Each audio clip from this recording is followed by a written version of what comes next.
Hi, I'm Morgan Crosbie from Finch Chevrolet in London, Ontario, Canada, and you're watching Cars and Crosbie, and this is Vettefest.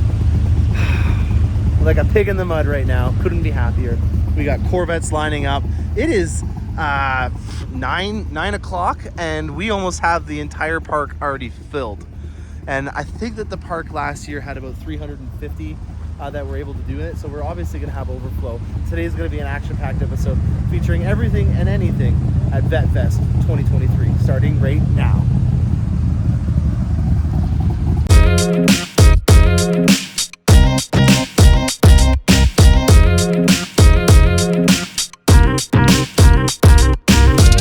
All right, I've made it to Bayfield, and you wouldn't know it's Bayfield because they're in the process of repainting the water tower, so we have no idea where we are, because that's how I know where I am, is by the names on the water towers. And how convenient is this?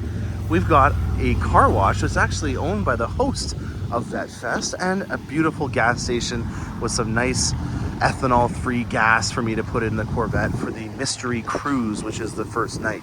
So I'm gonna finish washing rocket ship here and get her to the show. Starts at 7 o'clock. Healthy tip for you guys, always before you start using the brush here, no matter what you do, because it might have been a trucker or something like that using it last, clean it out before you go on to the next step. I'm going to start documenting the differences between a coupe and convertible, and I found an advantage in the weirdest way. I am putting on a set of wax, and I just finished applying it to the top part. You can see the carbon flash metallic is just sparkling like a starry night now. And guess what? I want to listen to some music while I do this. Well, I'm going to hit the unlock button, and I'm going to hold down this puppy right here, and I'm going to have the top off while I put the wax on. Damn, there's a win. Let's make sure that this doesn't get pinched. Oh, and it did. Alrighty, well, there you go. Advantage number, I don't know what yet, we'll start counting eventually, of why I wanted to enjoy some music while I did it, and the convertible helped me out in doing that. All right, we've got a Corvette traffic jam. This is wild. Last year I was doing plates. That was my thing in terms of like a thing that was the theme for the show. I have no idea what the theme of the show is right now, but I can tell with how many people are already here that this is going to be a really great experience to be able to see new stuff. And that's one of the things about going to a very large show, is you're always going to see something new. It's not going to be the same people from your local club that meet maybe once or twice every month. This is a really great opportunity to see new colors. With there being a model year change that's about to start, there's going to be a lot of talk in terms of what they're going to do for orderings and stuff like that on the 24 model year. And this is a really great place for me to get some inspo. At this point, the 23 model year has been finitoed. There is no longer any ordering allowed for that. They finished their last orders on that last week. We got 2, and that's it. So everything that's been put into the banks has been filled up for the 23 model year, which means that if you get a call now from your dealer, you're getting a 24. And we're learning about some of the details on the 24s. We'll talk about that on a different episode, because this is a Vettefest episode. Nice forged wheels, man. You're a lucky guy. So Corvette traffic thing, you got Corvettes from this way, Corvettes from that way. Every angle you look, there's a Corvette, and I think that that is really, really cool. So I don't know what the theme of this is going to be. I'm trying to figure out what his plate means. I accelerate. Oh, I accelerate. Oh, I get it. That's a good one. Very nice plate. I accelerate. Clever. Maybe Vettefest will just be our thing where we go over license plate. I do have rocket ship, so I finally joined the custom plate crusade. On a topic of custom plates, it seems to me like there's some differences between states and provinces and how they do custom plates. One thing that I learned is Quebec has a custom plate program that they just started up. We learned about that on Mi Belle Bleu, the beautiful blue Corvette that we did a few weeks ago that you'll see it's actually here. So the Montreal guy came back down. Anyways, with Quebec plates, if you don't use the plate, it goes back into rotation. Whereas with Ontario, if you get a custom plate, it's yours forever, even if you don't put it on the vehicle. So it means that there's a lot more people that will hoard plates in Ontario, at least. And I'm interested to know if you guys can comment in the section, what are the rules in your state or province when it comes to custom plates? I think it's really fun. I have recently got into it. I'm kind of obsessed with them now, and as we go through this, I hope we find a lot of cool ones. But I want to know if you guys have the rules that are similar in Ontario or in Quebec. I think that we should do the rules in Quebec, where if you don't have it registered to a vehicle, it goes back into rotation, which keeps the fun, cool plate ideas alive instead of people hoarding them all up.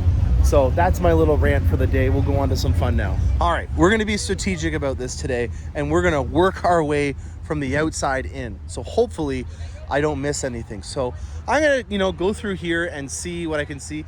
Sometimes I like to do a hot one take, a hot one take, and we'll see what we got. There's a 65. Here is a Grand Sport. Very nice. Oh, there she is. Yeah, we're on Cars and Crosbie Live right now. This is a really cool one. This is one that we did, what is it, 2018? This is 2019. But it's a 19. All right, it's been getting hard for me to be able to film these. I keep saying hi to folks, and I'm forgetting what we're here for, and that's to give you guys a first-hand view at what 352 as of right meow looks like. So, custom plates, Corvette says it right on it. We're looking at a 3LT, nicely done wheels. I don't know the name of the company that did these wheels. They kind of look like the C6 Z06 wheels. I think these are MRPs. Are they forged? MRRs? So they look a lot like a C7. Wow, look at this. There's a C7 beside me, but these aren't the wheels that I'm talking about. I'm talking about these wheels here. This is a C7 Z06 split spoke style, and they kind of look to me like a C7 Z06. That was conveniently placed right over there. We got some splash guards that are on here. He's got the black tips, which is the right thing to do. 4-post high wing. Nacelles are painted, and an adrenaline red two-tone GT2 interior. Yeah, this is a GT2, or sorry, 2LT interior. So very nicely done. I haven't seen this type of wheel, but to me, I think it's bringing a little bit of C7 onto the C8, and there's nothing wrong with that. So very well done. I like that Vette. No front plate, love it. Nice and clean on a nice color. That's an original 2020, it looks like. This is actually, I know whose car this is. This is actually one of the first C8s ever built. So this is VIN number 281 off the line. So I had 141. This is its sister from a couple hundred down the road, which is pretty cool. Oh, this is a wild child that I've heard a lot about. So this has a C6 in a C3. This is an LS3 pushrod V8, 430 horsepower. Oh! I didn't see him inside of there. That's hilarious.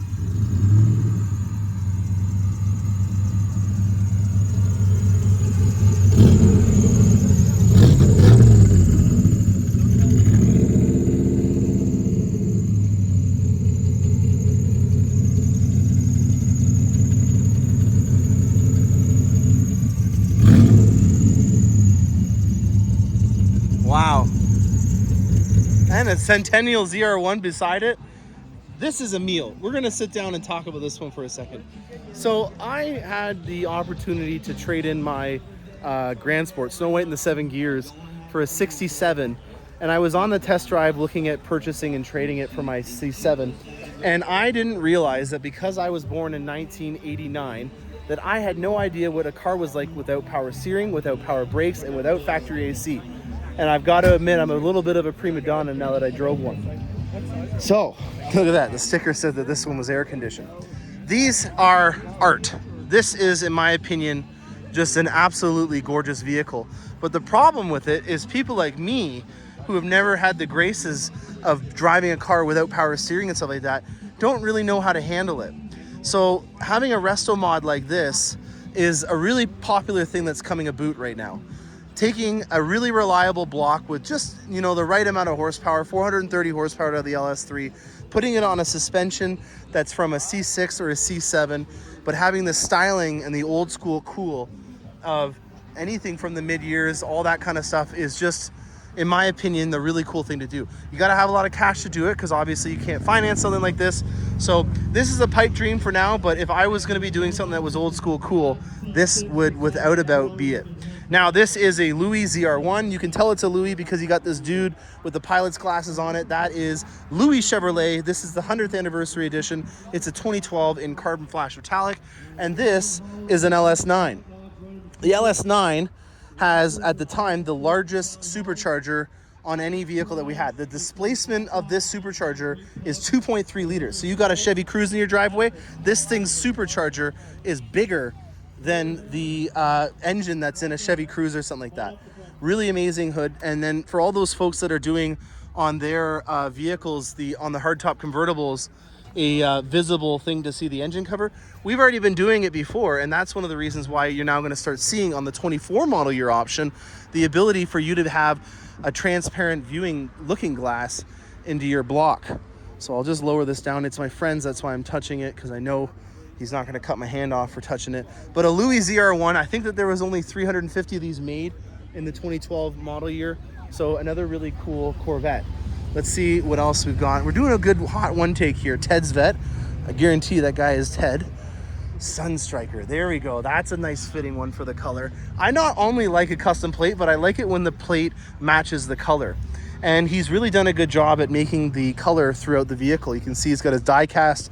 That's a 123 scale die cast over there. And then we've got a beautiful painted cover. It looks like he took the paint code and then just painted it, which is, in my opinion, a great job. It looks like we're already starting to come outside of the park, which means that we are definitely over 350. But a nice theme consistently all throughout. Very nicely done, and extra points for having the custom plate match the color. That to me is a nice little touch. What do we got? We got some wide body C7s over there. This is my old color, which was Watkins Glen Gray. I really miss that color. It's got a nice touch on it. There's a nice little insert. I haven't seen one of these before. On the inserts for the brakes, he's put a little bit of a overlay in red to kind of have a little bit of a theme to go with his pinstriped wheels. All right, we did a good hot one take. Let's take a little break and see if I can find any more highlights.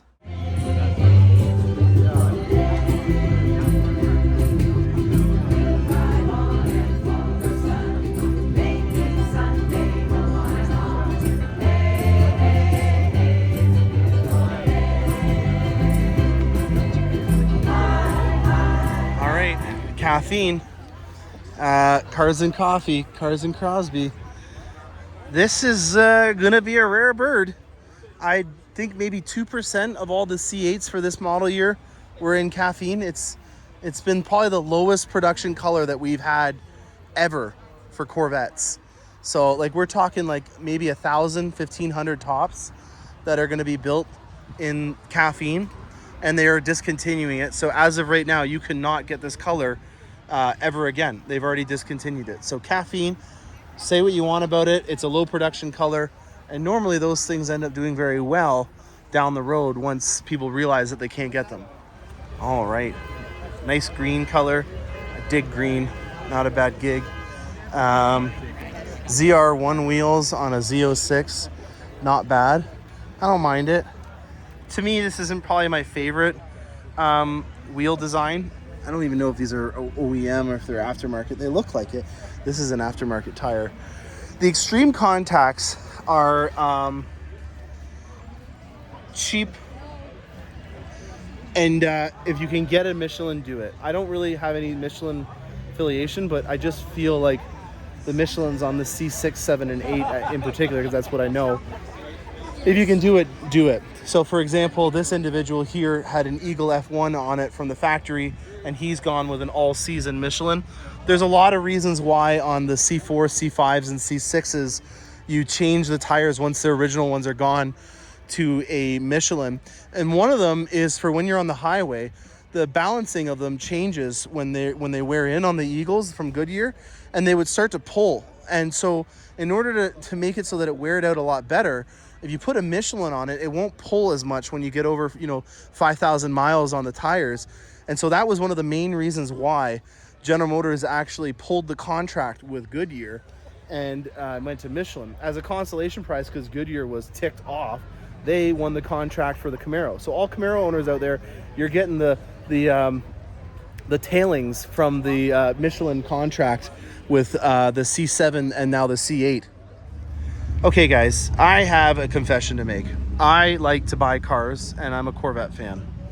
Now that we have that out of the way, I have been secretly starting to research buying not this specific car, but a C6 Z06.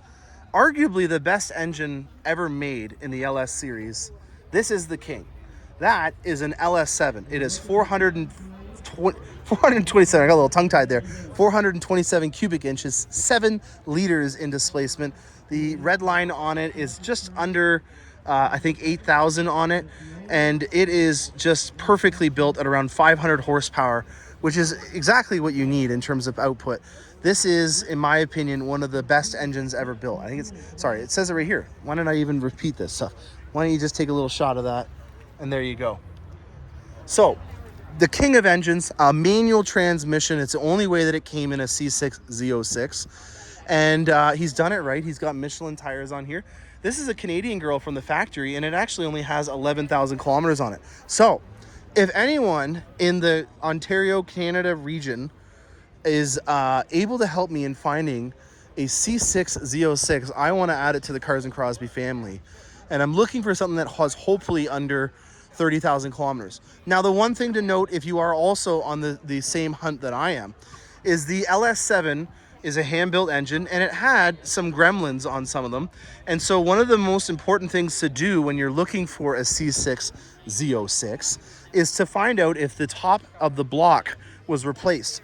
A lot of them had a warranty block replacement, and you'll see that when you plug the VIN into a dealer like me, and they'll tell you in the warranties if the block was replaced. It's not something that, in my opinion, is going to ruin the value of the vehicle, but you need to disclose that kind of stuff, and you need to know what you're getting yourself into. So that's a topic for a different day, about buying a vehicle that has had an engine replaced in it. My theory is on it is, congratulations, the odometer has been magically reset to 0, and it's not a bad thing. But for some reason, it does usually depreciate the value of the vehicle if that's happened. So what to take away from this? I'm looking for an LS7. I'd like to have under 30,000 kilometers on it.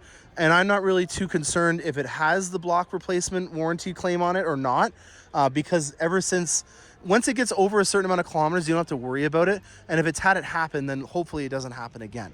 With it being an 06 to a 2013, the warranty is obviously out on it. So if something happens, it's going to be an expensive thing to fix. And I want to make sure that it has one that's been verified and tried out, and it's not going to happen. So if you can find that, I'll get you a prize gift, a finder's fee, and hopefully you can help me out with that. All right, let's see what else we got going on down here. This is a car show mode for your hardtops. What do we got in this? Dang, that is a 427, I believe. Tonawanda's finest. 435 horsepower, very cool. Big block, that's the tri, I don't even know how to say it, but there you go. I already messed up. I'm not going to talk about mid-years or anything. We've got a nice 3LT red stitching interior, carbon fiber done nicely up. Very cool. I missed the clamshells where the fenders and everything were attached to the top of it. I always thought that was a really cool look in terms of getting into the engine. This thing's a wild child. Look at that ZR1. Very nice. We got Cyber Gray over there, which was the one that had Stealth Gray, or sorry, Watkins Glen Gray. We've got Ceramic Matrix Gray, which I still have a soft spot for. I love myself a Ceramic Matrix Gray Grand Sport. That is gorgeous. I wish I had that. No offense to Snow White in the 7 gears, but that is a cool option. A little rag top going on there. Another C6 Z06. We got some old school cools over here, and then we've got a ukulele band. How many people can say they've been to a car show with a ukulele banjo band? Oh dang, we got some nice music coming on for this. We got some nice, what is this, a 57? I think that's a 57 with the taillights there. And then this is a 60. I think this is a 60. I'm pretty sure it's a 60. You know what? I know one way to know one. Let's look at the front. What does it say? I was right. It's a 60. I'm getting better. I'm not there yet in terms of knowing everything about these things. But wow, look at that. Original plate. That is cool. That is, again, Bayfield Vettefest seems to be the theme of plates. There's a new addition to, or new component of it. That is a statement. Having the original plate to the car, because this is, I think, a 57. Yes, it is. That is wild. How cool is that? All right, and it's a 58 with its original plate too. How cool is that? I didn't know that. I wonder if even if you didn't buy the car, if you could then get a plate for the model year of your car because it's a historic plate, or if maybe he just was finding license plates and stuff like that and then traded for it. Oh my God, it's Steve Plunkett. Maybe he'll be able to help me out with this. Steve, I got a question for you guys. I'm doing a theme for this Vettefest on plates. And the thing that I like about your car and that car over there is you have a plate that matches the model year to your car. So the question is, if you bought this car, did you have to buy the car originally and have it plated to do that? And is it grandfathered in? Or can you buy the car and then get a license plate for the model year to do it? There's a company in Ottawa, isn't it? YOU, I got his number. And you can order a plate. Okay. And he'll say, okay, I have 58 original plates. This is your options of numbers you want. And then he'll transfer the plate to you. He'll do it. There we go. So this is the question that I was looking for, because I just think it's so fitting to have an historic plate that matches the model year of your car.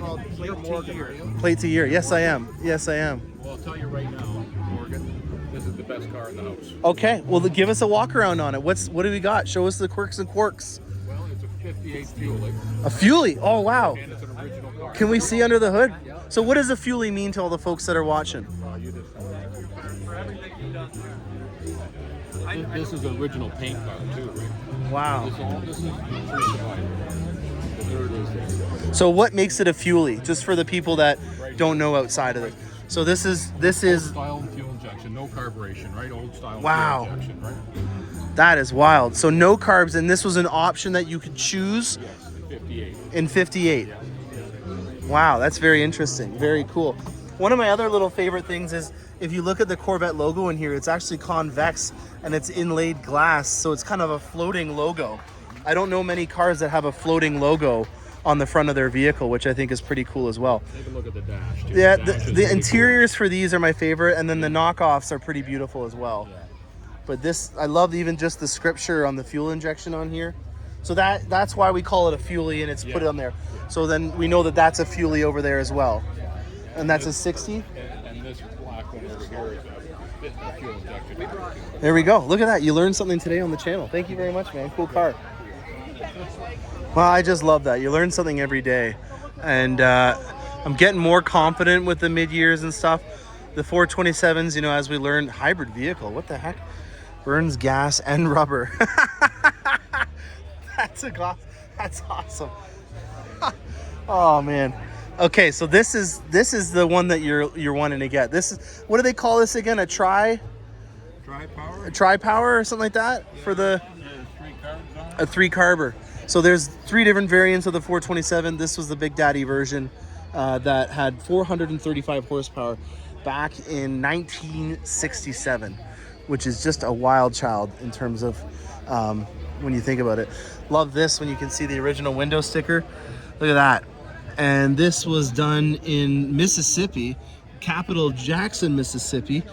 So this is in American dollars, and we've got a total of $4,100, and then the options that are on it. Look at that, AM, FM radio, $197. That was one of the most expensive options that you could get. Almost, that's crazy, a 425 horsepower V8 turbojet. That was an option to do. No way, $310.54 on the dot. Very cool. Wow. It is just art. And then he's got a Garmin up here too. Very nice. Look at how he's even got his seatbelts perfectly placed in there. Absolutely gorgeous. I'm starting to like these a lot more. Not as intimidated as I used to be with these, but they're great cars. Love this color. That's a nice Stinger 420. This is the 427 row. Holy moly. Look at that. Very nice. Love the handles on here. All right, let's find some new stuff. Interesting nature thing going on here. The flies are super attracted to this car. And I wonder if it's because of all the heat, maybe? Because that's interesting. I don't know what the heck's going on there, but those flies really love that velocity yellow. Interesting. Interesting stinger stripe. I don't think I've seen that before, where it goes past the louvers and it's kind of a little bit of a dual Indy at the beginning part. And then these wheels, I don't think I've seen these wheels either. That's interesting. They've got Corvette inlaid in them, almost like this is a factory option. I don't remember that being the case. Interesting. So it's just a Stingray. He's got some nice decals here. These almost look like they're custom done. It's a round bottom, so I know it's an early year. It's a 14, so this was the first year for the C7, and I'm wondering if maybe that's just an option or wheel that I didn't know about, because I've never seen it before. Very interesting. Wow, I am surprised that I haven't seen a lot of the 70th anniversaries. I thought I would see more of them at this show. Here's one. This is in a Cadillac color. It's a mica finish diamond white. G1W is the name of the color. And this is a 70th anniversary, and it only comes in this color. You can't get a 70th anniversary in anything but this, or carbon flash metallic, which, as you guys all know, is that black right there. So you can get that on a 23, but only in those two colors. I think that they have around 3,000 of these that they're making in total. They didn't really have a finite amount, but you can't order them anymore. It's done. So if you didn't get one, as soon as you lose.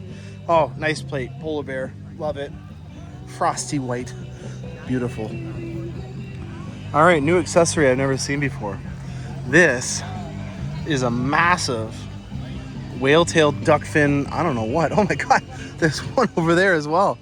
I've never seen these before. All of a sudden I'm seeing two beside. I wonder if these guys came down together. Look at the depth on this thing. Look at that. Holy cow. I have no idea who makes this. It kind of reminds me of the RSC spoiler, but it is way higher. Look at that. It's like a high wing ducktail. That is something else. And let's get a little back profile view. I would be interested to see what you guys think about that. I don't mind the contrast and the colors, especially it makes sense, but look at this. Holy cow. We got 4G Auto wheels that are on here. This looks like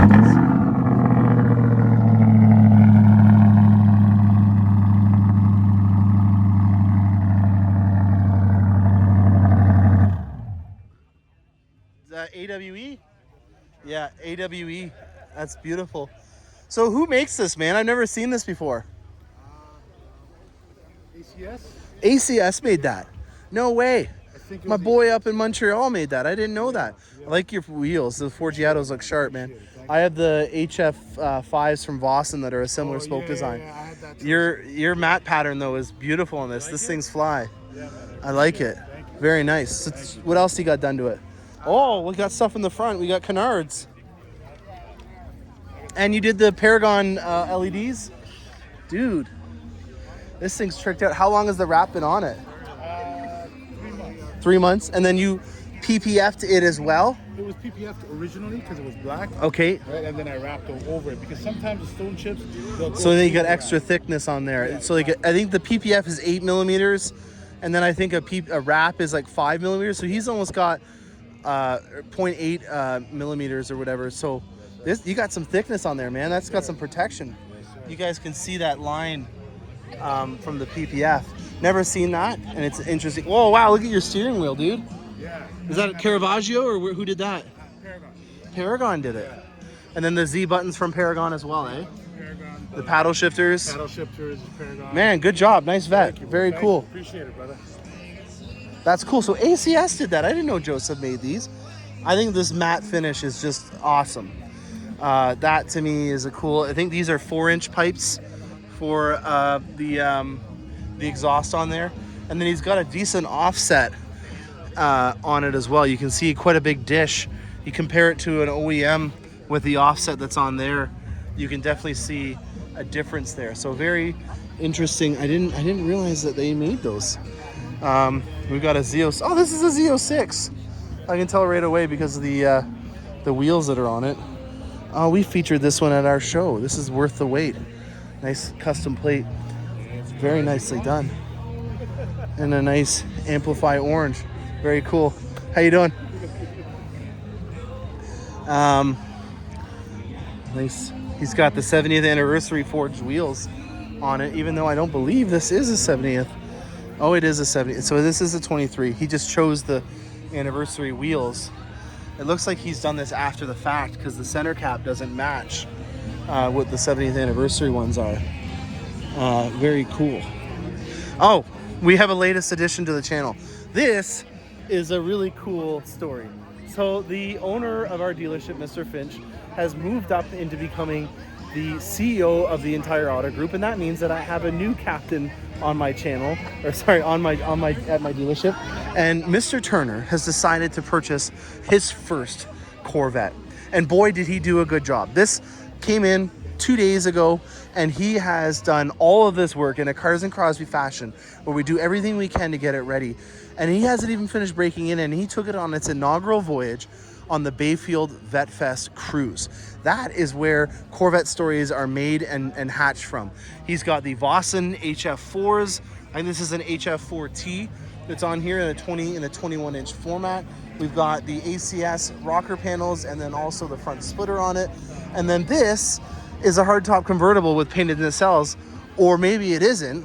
It actually didn't come in with the painted nacelles, and Scotty's Shine Shop put this on as an overlay. So if you guys remember, I had a Coupe, and the Coupe did not have an option from the factory, and still to this day does not, where you can have the painted top option. We'll show you on Rocket Ship with the painted top and nacelles. So I wanted to kind of replicate that in a way, and I did the vampire approach, which is to make it follow this trim line right here, and it kind of has like a vampire fangy kind of look. Well, this did not have the painted nacelles, and we wrapped it in the same Galaxy or Galactic black from 3M, and it does a really great job. It was resilient. I had it for 2 years on my car. So if you purchase a car and you wanted to get it to have the painted nacelles or to have the top wrapped, we've done it, and we will do it for yours. And we did all this. I'm not going to say that I'm proud of the fact that we did it in 2 days, because I don't want to rush these things, but in the event of there being a very important car show and you buying a Corvette from us, it just shows us we are capable of doing it. I'm not saying that we want to do it all the time.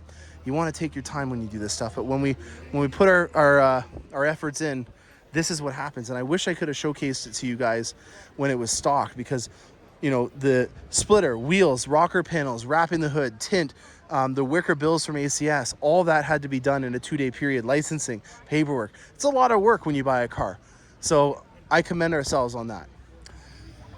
All right, let's go into the center. I've been kind of touring around. They're making an announcement, so I'm just going to sign off, and see what we got in the center here. All right, guys, a reunion that I did not think would be this fast. Mi Belle Bleu is back. This is a most recent project that came from Montreal, or is back from Montreal. And on that topic, I want to talk about what we did in the back end here. Now, this is a polycarbonate engine cover to allow you to be able to see the LT2 in all of its glory. And the reason why I want to talk about this, and you can even look at it from this angle because of the mirrors that we have on here. This Corvette just drove yesterday from Montreal. And I think in July, we can all agree that this is a hot time of the year. And my biggest concern, and General Motors' concern, and one of the reasons why they didn't offer it right from the factory at the beginning, was the heat. The heat sink is something that they're very concerned about. I'm just going to quickly touch it. Yeah, it's not in any way lost any of its integrity.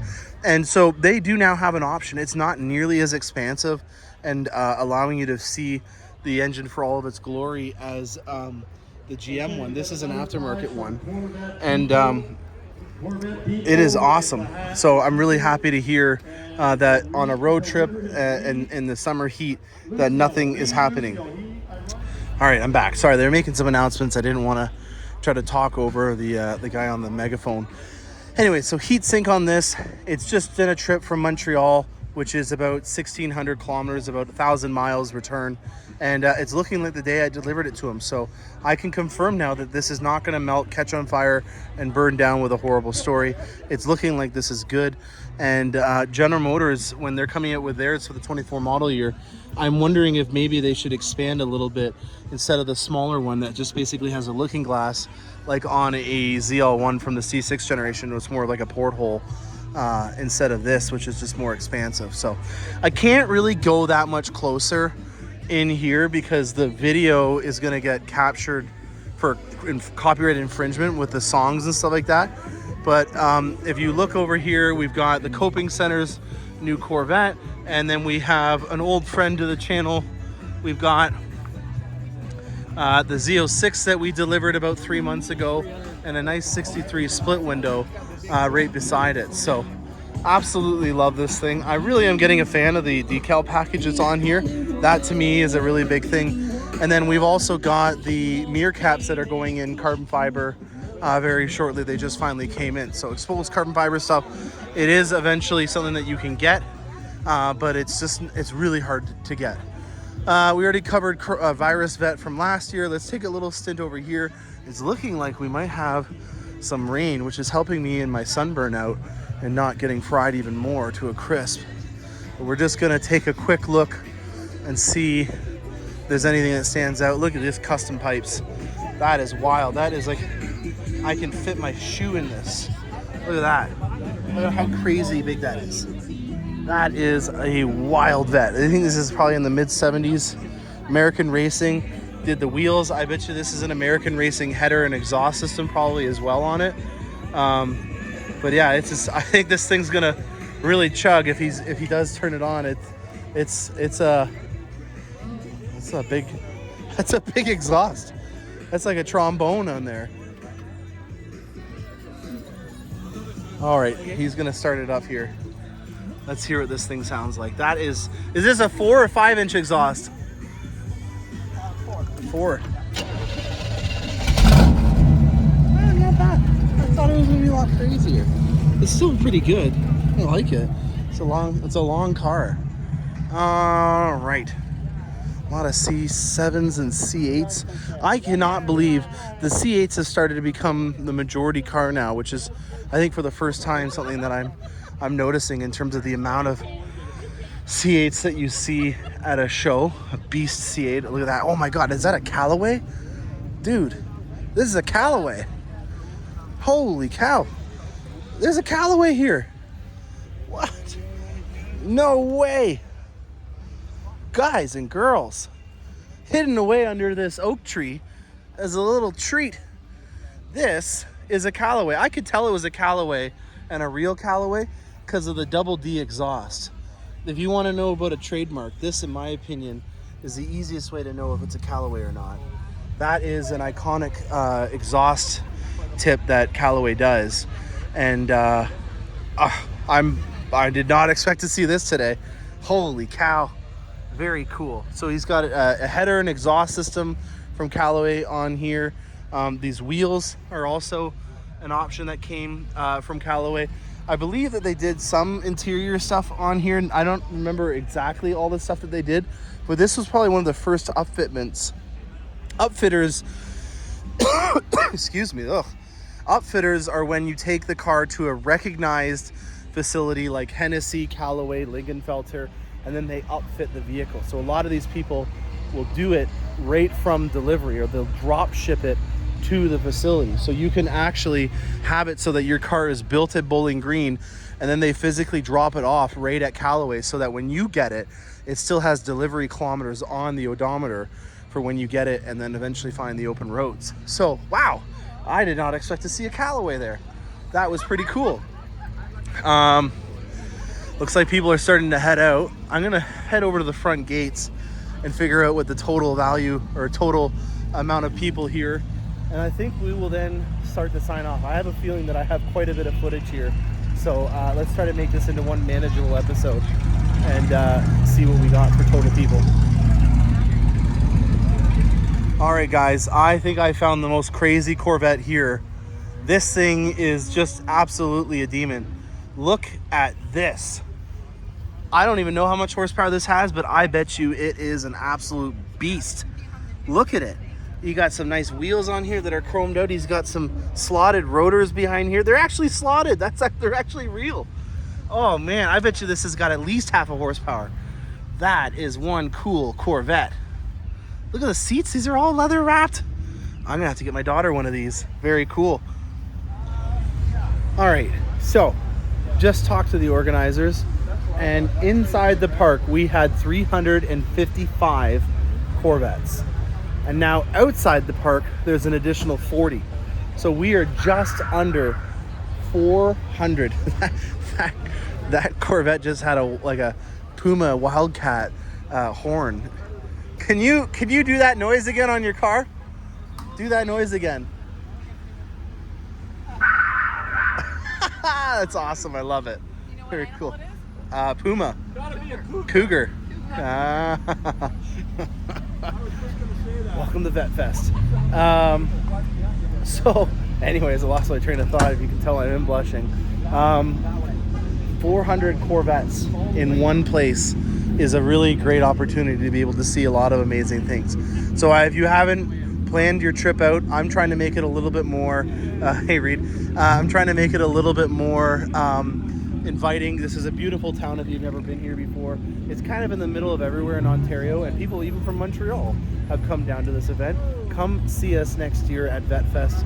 I say us as because we're all a family here, and I hope you enjoyed this episode. So take notes on what you like. Give me a comment or email if there's something that you have a question on. I hope you'd enjoy this. Stay tuned for more awesome content, and happy motoring.